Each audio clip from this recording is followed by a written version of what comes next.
Good morning ને જય શ્રી કૃષ્ણ. હું છું દર્શન.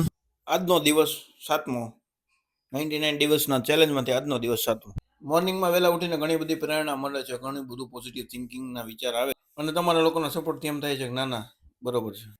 આજનો ડે હતો ટ્રાઇસેપ ડે, તો શરૂઆત કરી દીધી ટ્રાઇસેપ ડેની. પૂરેપૂરો ફોકસ આવશે ટ્રાઇસેપ પર. જીમના ટ્રેનર પાસેથી પ્રોપર નોલેજ લઈને પછી જ કોઈ પણ સ્ટેપ મારી શકીએ. જો જાતે મારીએ તો આપણે જે જોઈએ છે તે રિઝલ્ટ મળશે નહીં.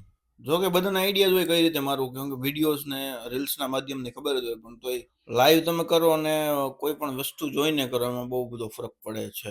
તો ફાઇનલી ટ્રેનરની સાથે પહેલો સ્ટેપ થઈ ગયો ટ્રાઇસેપનો ખતમ. હવે આપણે કેમેરાનો એંગલ ચેન્જ કરીએ. હવે તો જીમના ખૂણાના એંગલ યાદ રહી ગયા છે કે ક્યાં ફોન મૂકશું. હવે ડમ્બલ્સ લઈને વન હેન્ડ ઉપર આ રીતે ટ્રાઇસેપ પર ફોકસ કરશું.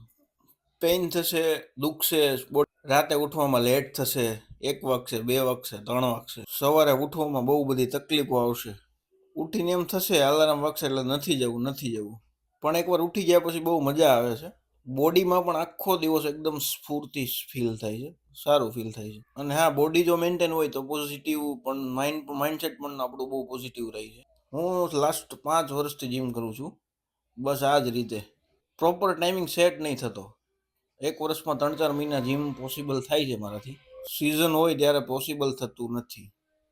જ્યારે ટાઈમ મળે ત્યારે જાઉં છું. ફાઇનલી ટ્રાઇસેપ ખતમ કર્યા પછી વોર્મઅપ માટે સાયકલિંગ જરૂરી છે, તો સાયકલિંગ લઈ લઈએ થોડી. સાયકલિંગ લીધા પછી એક ફ્રન્ટ સાઈડનો શૂટ લઈ લીધા. હા, અને પૂછવાનું રહી ગયું, હેરકટ કેવા લાગ્યા તમને? લોંગમાંથી એકદમ શોર્ટ હેર કરીને મગજનો ભાર એકદમ હળવો થઈ ગયો એવું લાગે છે.